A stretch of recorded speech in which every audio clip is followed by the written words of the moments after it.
ओम श्रीमद् भगवद गीता प्रथम अध्याय श्लोक 34 ओ 35 संपूर्ण सारांश संबंध। अर्जुन जेउमानंक पई राज्य भोग ओ सुख चाहुथिले सेमानंकर वर्णना निम्न श्लोक रे करूछंती। आचार्याः पितरः पुत्रास्तथैव च पितामहा मातुलाः श्वशुराः पुत्राः श्यालाः सम्बन्धी नस्तथा एतान्न हन्तुमिच्छामि घ्नतोऽपि मधुसूदन अपि त्रैलोक्य राज्यस्य हेतोः किं नु मही कृते। आचार्य पिता पुत्र एवं सेहिपरि पितामह मामू श्वशुर नाती शला तथा अन्य समस्त संबंधी मते प्रहार कले मध्य मु एमानंकु मारिबाकु चाहू नाही। हे मधुसूदन, एही सामान्य पृथ्वी पाई मु एमानंकु मारिबी कि? मते त्रिलोकर राज्य मिलिले भी मु एमानंकु मारिबाकु चाहू नाही। व्याख्या। भगवान आगकु 16 अध्यायर 21 श्लोक रे कहिबे जे काम क्रोध ओ लोभ तीनोटी जाक नरकर द्वार।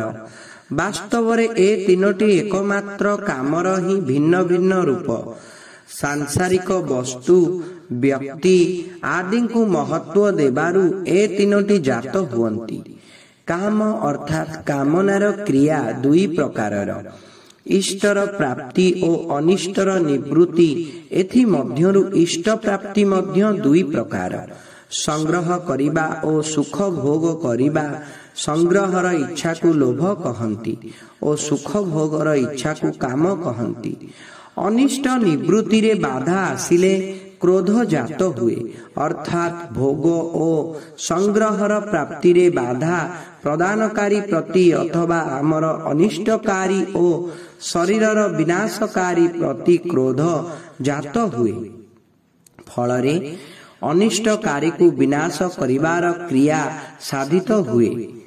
एथिरु प्रमाणित हेउछि जे युद्धरे मनुष्यर दुई प्रकार प्रवृत्ति हुए।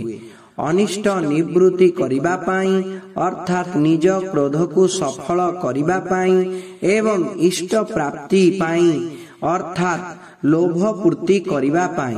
मात्र अर्जुन एठारे ए दुईटी को प्रत्याख्यान करूछंती। आचार्याः पितरः किं नु मही कृते। जदि आमर एही कुटुंब माने सेमानंकर अनिष्ट निवृत्ति पाई क्रोध परवश होई मते प्रहार करी मारी देबाकु चेष्टा करंती, तथापि मु निजर अनिष्ट निवृत्ति पाई क्रोधान्वित होई एमानंकु मारिबाकु चाहेना। जदि एमाने इष्ट प्राप्ति पाई राज्य लोभरे पड़ी मते मारिबाकु चाहंती, तथापि मु निजर इष्ट प्राप्ति पाई लोभ परवश होई एमानंकु मारिबाकु चाहेना। क्रोध ओ लोभर वशीभूत होई मु नरकर द्वार उन्मुक्त करिबाकु चाहे नाही।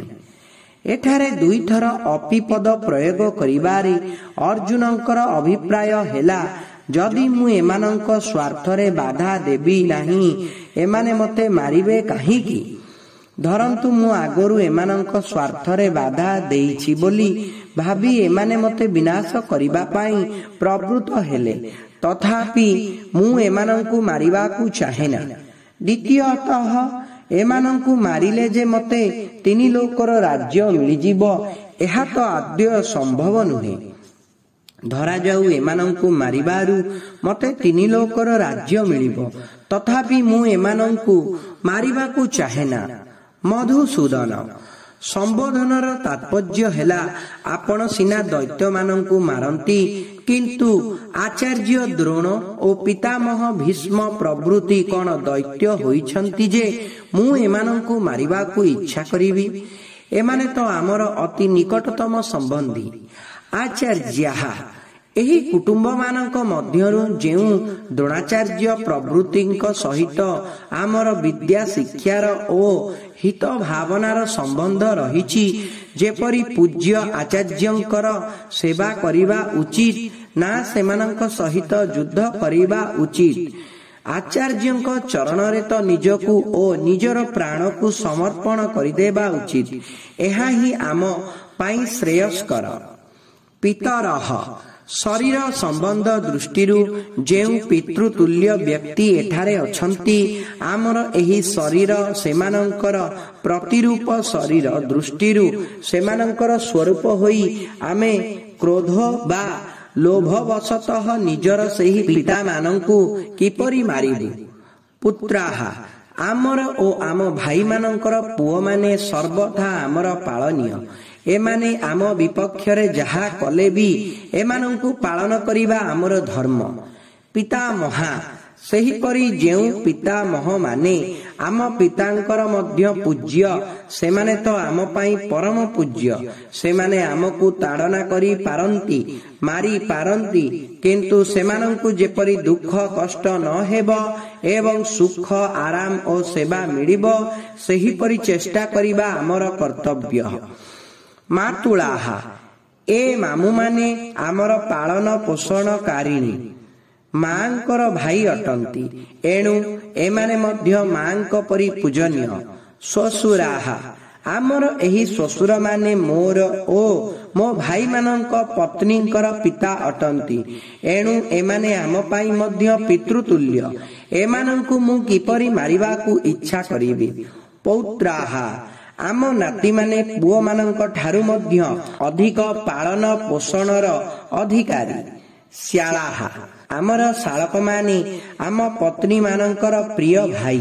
ଏମାନଙ୍କୁ ମାରିବା ଉଚିତ ହେବ କିପରି?